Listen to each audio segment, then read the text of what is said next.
le Musée régional de Kamouraska, un partenaire de choix pour cette émission. L'École de musique et de danse des Trois-Maisons, fier commanditaire de l'émission. Cette semaine, à Parlons Culture, on reçoit Roméo Bouchard, auteur et personnalité publique, qui vient nous parler de l'histoire du symposium de peinture et son implication dans le processus.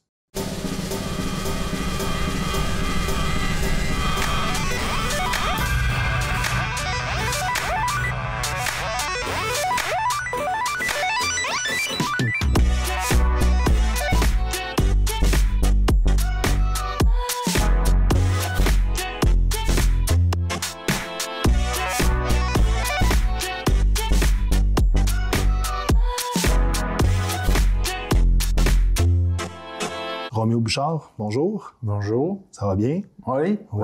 Bien, merci d'être là. On est ici aujourd'hui pour parler un peu, pour parler du symposium de peinture de Kamouraska.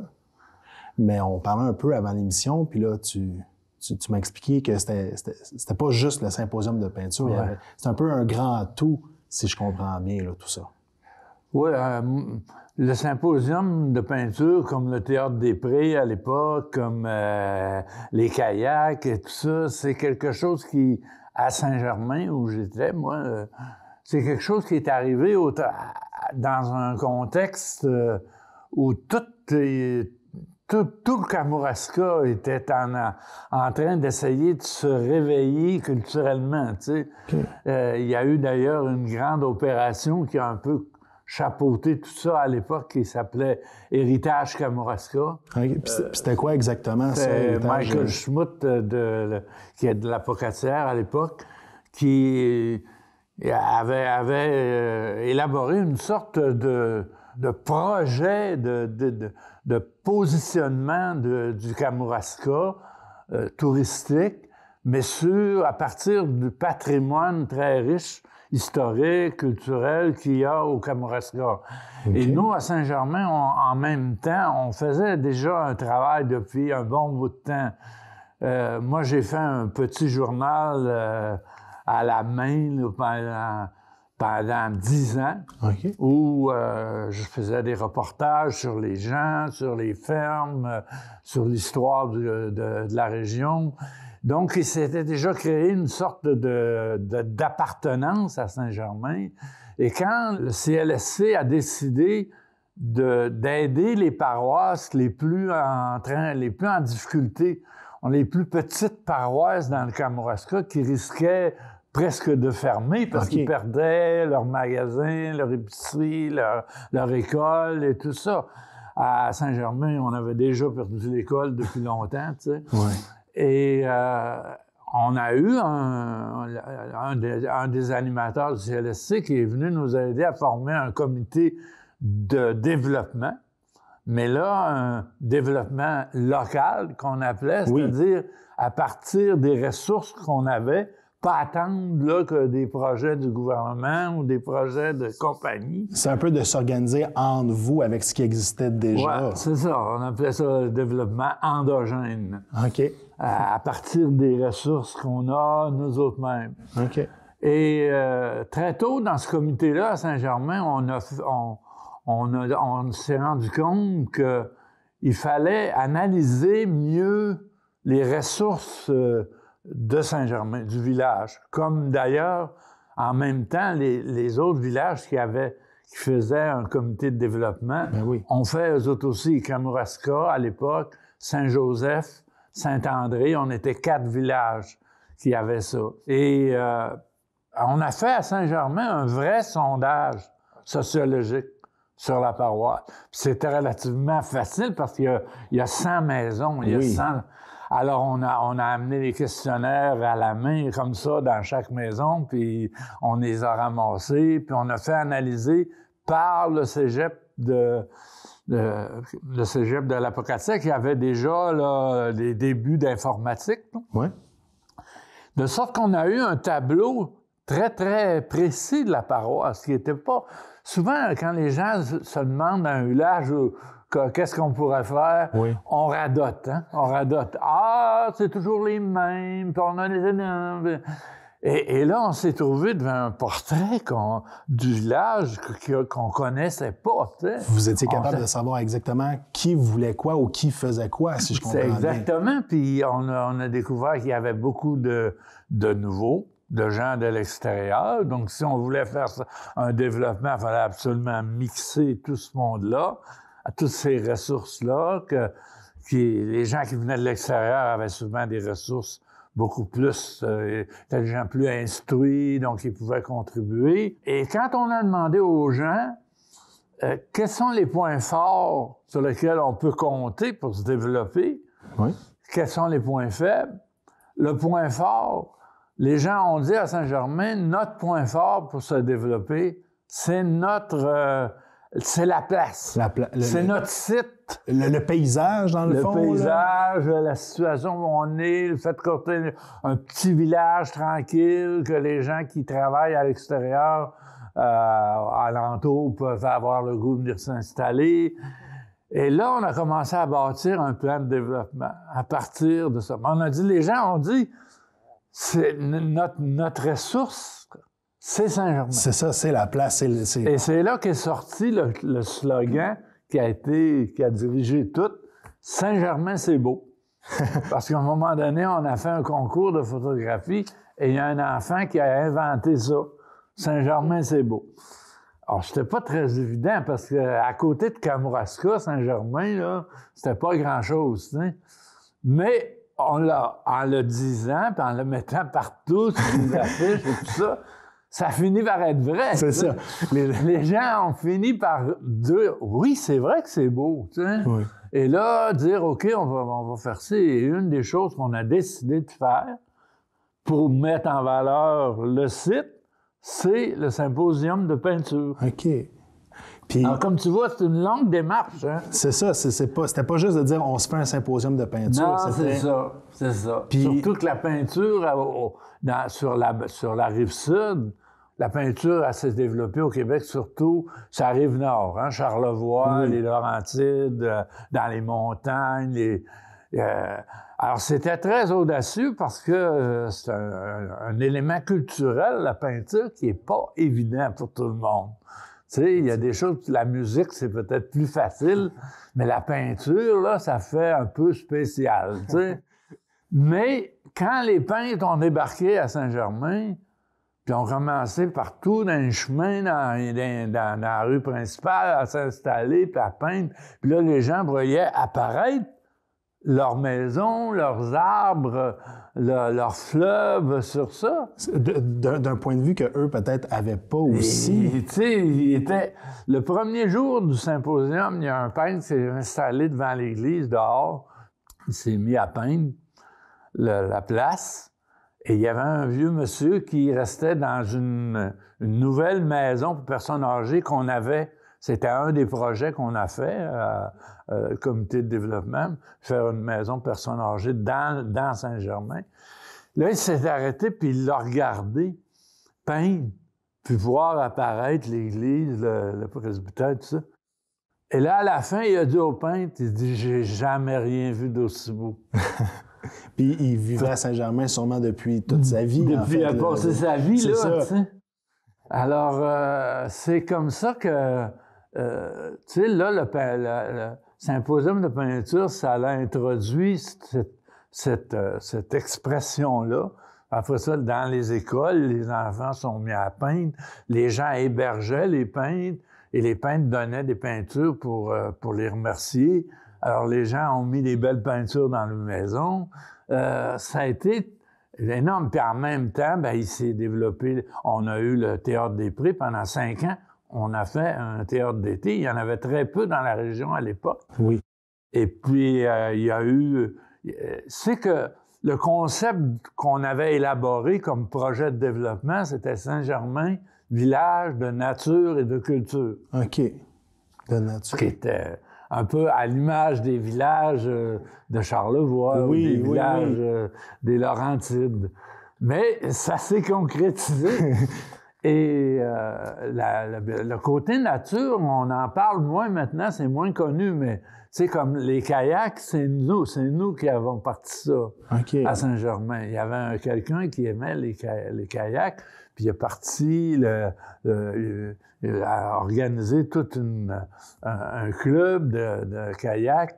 Après, ça a été pris en charge par la halte routière, là, pas la halte, mais la SEPCA. La SEPCA, voilà. Puis maintenant, t'as ça à Kamouraska, mais c'est nous qui avons parti ça. Puis là, beaucoup de choses comme ça ont été en même temps mis en marche.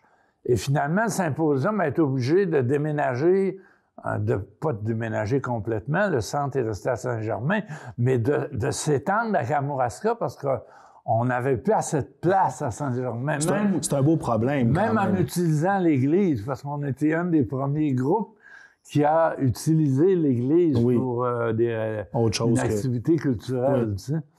Les peintres étaient exposés dans l'église, puis toute l'ouverture du symposium, tout ça, ça se faisait dans l'église. On a même fait, pour le Théâtre des Prés, on a fait une série de trois pièces de théâtre qui étaient un peu dans une séquence, là. Puis comme on faisait pas la deuxième partie, puis dans la deuxième partie, les protagonistes se mariaient, donc il fallait faire un peu la suite pour le troisième, qui était, je me rappelle plus, je pense que c'était ici, le paradis à la fin de beau jour. Le paradis à la fin de beau jour, ça, c'était le premier. OK. Puis la dernière, c'était les anges cornus. Okay. C'était des personnes dans une maison pour personnes âgées. Alors, les mariages, pour que le monde comprenne la suite, on a fait le mariage. Dans l'église. Dans l'église. On s'est mariés, les acteurs. Avez-vous été obligé de divorcer après ça? Non, mais c'était incroyable. L'église était pleine. On a fait ça. Tu sais. Alors, c'est beaucoup d'activités qui ont impliqué la population dans ça. Puis le plein air, évidemment, il ne faut pas oublier le Sentier des Cabourons, qui maintenant est une attraction nationale. Ça vient très partout, populaire. Hiver comme été. Puis c'est aussi une espèce de phénomène d'un sens, parce qu'il n'y a pas de surveillance, il n'y a pas de prix à payer, il n'y a pas de...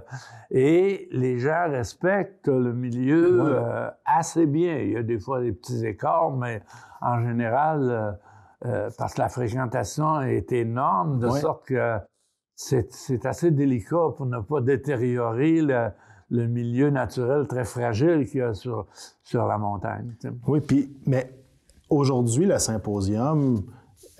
comment ça a évolué, mettons, depuis le temps? Oui, bien ça c'est plus problématique à certains égards parce que demain, le symposium s'est étendu à Kamouraska, puis aussi un peu certaines activités dans les autres paroisses. C'est devenu le symposium. Au début, c'était le symposium Saint-Germain-c'est-Beau. Après, c'est devenu le symposium du Kamouraska, du Doux-Pays. Et c'est encore ça, d'ailleurs, aujourd'hui. Nous, l'équipe qui l'avait créé, on en a fait 13. OK. Moi, j'ai dirigé le symposium jusqu'au 13e. Et au 13e, nous autres, on s'est retirés, toute l'équipe qui était là. Et là, le symposium a été pris en charge par une équipe plus de gens de Kamouraska. OK. Et ils ont perdu un certain nombre d'éléments qui étaient très, très importants, très conviviaux dans le symposium. Ce serait quoi, ces éléments-là? C'est-à-dire que nous, on voulait vraiment que les peintres viennent ici faire une expérience de peinture dans un espace pictural qu'ils ne connaissaient pas beaucoup. Tu sais, parce que le paysage du Bas-Saint-Laurent, c'est une ouverture sur le fleuve, c'est des grandes battures, c'est pas des montagnes, c'est pas des rochers. Mais vous vouliez que les peintres viennent découvrir, en fait, la région. C'est ça. Qui vous montrent un peu ce qu'il y avait. Et on voulait qu'ils peignent sur le terrain, qu'ils viennent pas seulement exposer leurs peintures, mais qu'ils viennent créer des peintures sur place. Et on leur offrait d'être hébergés dans des familles. Donc, ils avaient un contact avec des familles d'ici. Qui connaissent l'endroit puis qui peuvent peut-être le recommander. Ah oui, puis qui étaient vraiment des excellents représentants de la région, tu sais, à large. Pas juste de Saint-Germain, tu sais, qui l'a... Alors, les peintres, ils passaient une semaine, parce qu'on voulait que ça soit assez long, qu'il y ait le temps de percevoir profondément ce milieu-là. Et effectivement, les peintures qui sortaient, nous, au bout de la deuxième journée, on exigeait que les peintures qu'ils exposaient à leur kiosque, ce soit uniquement les peintures qui avaient été faites ici. OK. Pour en fait, favoriser ou encourager l'événement. Oui, parce que nous, on avait imaginé le symposium comme précisément une façon de projeter l'image du Kamouraska partout à travers le Québec. À la fin du symposium, il y avait 400-500 peintures du symposium qui partaient se promener dans tout le Québec. Puis le but, en fait, c'était de faire rayonner la région à travers le Québec, mais à travers... C'est ça, puis d'amener les gens ici, parce que le tourisme à l'époque... c'était un tourisme de passage. Les gens, ils passaient, mais ils n'arrêtaient pas longtemps à Saint-Germain. Ils dormaient une nuit en attendant d'aller... Ils dormaient une nuit en attendant d'aller en Gaspésie, par exemple? Puis, quand ils dormaient, c'était déjà beau. Souvent, ils arrêtaient juste voir quelques minutes, puis ils partaient. Parce qu'il n'y avait pas tellement d'attractions. Mm-hmm. Mais tu sais, quand moi, je dis ça souvent aux jeunes qui arrivent ici, là, Kamouraska, aujourd'hui, tu vois ça, toutes les boutiques qu'il y a, tous les ateliers, les restaurants, la chocolaterie, les musées, le centre d'art. Il n'y avait rien de tout ça. Là. OK. En 95 et 94, la boulangerie Neyman a ouvert. C'était la première attraction. Tout le reste qu'il y a là, c'est créé après. Dans ce mouvement-là, tout à coup, de mise en valeur. Puis le tourisme, on a réussi avec... Michael avait créé une sorte de charte du tourisme pour que ça essayer de maintenir le développement touristique dans un tourisme de mise en valeur et non pas un tourisme mercantile et très, très commercial. Et on peut dire que c'est mission accomplie en grande partie. T'sais. Présentement, j'ai une question par rapport au tourisme. On voit souvent le tourisme plus proche du littoral, plus proche du fleuve, moins, mettons, dans les hauts pays. Il y en a quand même un peu, mais je veux dire, il y en a un peu moins. Qu'est-ce qu'on pourrait faire à ce moment-là pour améliorer ça? Je pense qu'il ne faut pas forcer les choses. Hein. Comme je disais, il faut partir... les projets de développement, il faut que ça parte d'une réflexion sur qu'est-ce qu'on est, puis quels sont nos atouts, quels sont nos points forts, quels sont nos points faibles. Saint-Gabriel ou le lac de l'Est, c'est pas Kamouraska, là. Saint-Pascal est un cas très typique pour moi dans cette réflexion-là. Parce qu'évidemment, à mesure que Kamouraska, Saint-Germain se sont mis sur la carte, pour ainsi dire, avec toutes ces activités culturelles-là. Ça a attiré de plus en plus de monde. Saint-Pascal voulait embarquer dans le jackpot, là, parce que le tourisme, c'était une façon de développer une place. Mais Saint-Pascal a toujours eu de la misère, parce que Saint-Pascal, il n'est pas sur la 132. Puis historiquement, la 230, c'est autre chose. Oui. C'est un développement plus des années 1840, 1850, le premier développement industriel. Alors, moi, j'ai souvent dit à Saint-Pascal, vous êtes l'endroit de service. Les gens viennent de tous les villages alentours, toutes les semaines, presque tous les jours, les enfants viennent à l'école, vous venez à la pharmacie, vous venez à l'épicerie. La caisse pas. Oui. Donc, la mission, la force de Saint-Pascal, c'est d'être ça. Et le développement qu'on peut imaginer, c'est rendre ça tellement le fun que les gens, quand ils viennent au magasin, ils font pas juste aller à l'épicerie puis s'en aller. Ils trouvent d'autres choses intéressantes à Saint-Pascal. Ils vont peut-être prendre un café ou magasiner dans une boutique. Mais les touristes de la route 132, ça sera toujours plus accidentel. Ça sera toujours un élément secondaire. Ben, peut-être que je me trompe, peut-être. Comme on le voit aujourd'hui, comme tu disais, le haut pays, il y a de plus en plus d'attractions. Oui.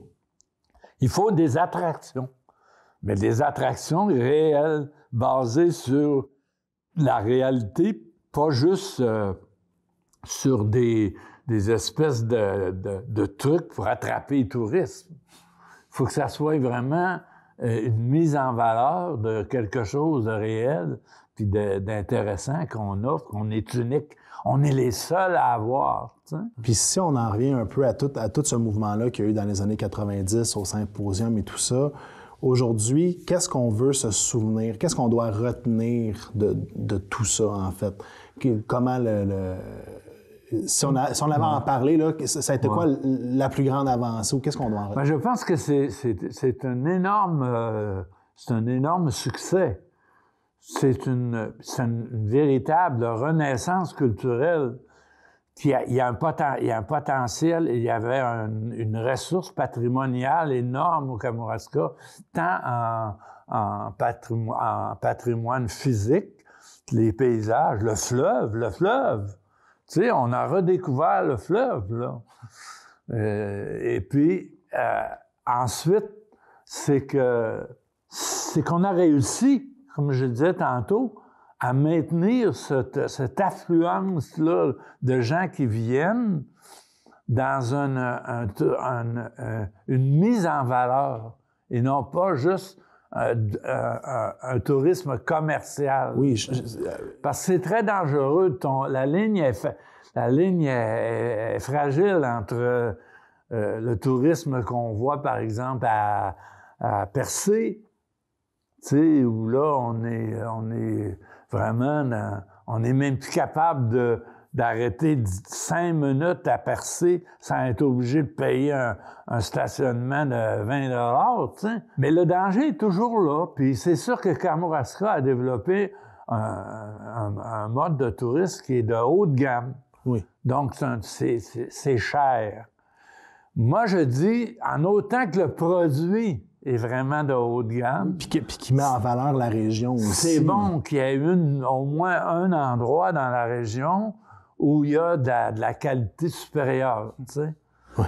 Parce que, pourvu que ça y aille avec le produit, il faut un produit. On peut pas faire du tourisme juste artificiellement en essayant d'attraper, comme je disais tantôt, les touristes. Il faut avoir un produit à offrir. Et Kamouraska, le village de Kamouraska, ils ont le produit, il est là, tu sais. Effectivement. Il est là. Oui. Mais les autres, Saint-Germain, on n'est pas Kamouraska, mais on a un produit. Et comme on dit, c'est assez drôle parce que les activités qui sont maintenant à Saint-Germain, c'est plus des activités. Ben, il y a le plein air, il y a le sentier. Mais là, maintenant, avec l'église qui abrite le cirque de la Pointe-Sèche, l'école de cirque, l'école de céramique, tout ça, on attire du monde à Saint-Germain, mais les gens, comme les gens disent, c'est Kamouraska qui a la sacoche. C'est-à-dire, les commerces sont à Kamouraska. Ouais. Mais on est très bien avec ça à Saint-Germain. Et quand on demande, encore récemment, ils ont demandé à la population quelles étaient les nouvelles étapes de développement, comment ils voyaient l'avenir du village. Et les gens veulent que ça demeure un village tranquille, un village où les gens aiment venir habiter, pas un village commercial. Ouais. D'ailleurs, c'est un peu dans ce sens-là que tout se développe. Puis en terminant, Roméo, toi, là, ton activité culturelle favorite dans la région, c'est quoi? Oh là là! Ah ben, disons que moi, c'est sûr que le symposium, c'était un des bébés importants pour moi. Tu sais. Okay. Je suis très fier d'avoir amené ce visage-là de la région, tu sais, la peinture dans la région. L'autre élément, c'est le sentier des Cabourons. Ouais. Parce que moi, je me fais une fierté, des fois, je dis ça, d'avoir réhabilité 2 mots au Québec, dans la langue québécoise. Ouais. La première, c'est le mot paysan. J'ai fondé l'Union paysanne, puis quand on a décidé d'appeler ça l'Union paysanne, on a eu beaucoup de critiques. Les gens disaient que c'était péjoratif. Un paysan, c'est un colon, c'est un habitant. Tu sais, oui. Et avec le temps, le mot paysan, maintenant, a retrouvé sa noblesse, puis tous les jeunes maraîchers, tout ça, ils aiment dire qu'ils font de l'agriculture paysanne. Tu travailles de la terre, en fait, là, aussi. Et l'autre mot, c'est le mot cabouron. Parce que le mot cabouron, je le connaissais pas quand je suis arrivé dans la région. Et dans mes lectures sur l'histoire de la région, et sur la géologie et tout ça, j'ai vu que ce mot-là était employé autrefois. Et j'ai commencé à l'employer, moi. Et quand on a créé la Société des Cabourons pour acheter la montagne où est le sentier, parce que la montagne où est le sentier, elle est propriété maintenant d'un OSBL. Okay. C'est-à-dire c'est un organisme à but non lucratif qu'on a créé, la Société des Cabourons, où on a 30 sociétaires qui ont mis de l'argent dans le pot et on a acheté la montagne pour la protéger. Parce qu'à l'époque, la compagnie Cantel voulait faire une tour cellulaire sur le sommet, juste au-dessus de ma cabane à sucre. Il ne fallait pas laisser ça passer. Alors, je me suis battu contre ça. J'ai fait à croire à la compagnie Cantel qu'on était 50, 100. J'étais complètement tout seul. Mais j'ai obtenu quand même, j'ai réussi à l'acheter avec cette société-là. Alors, je suis fier évidemment de ça, de voir tout parce que le sentier des Cabourons, c'est un belvédère absolument incroyable sur le fleuve, le Charlevoix, sur toute la géologie de la région, sur toute l'agriculture, etc. Roméo Bouchard, merci beaucoup d'avoir été là aujourd'hui. OK.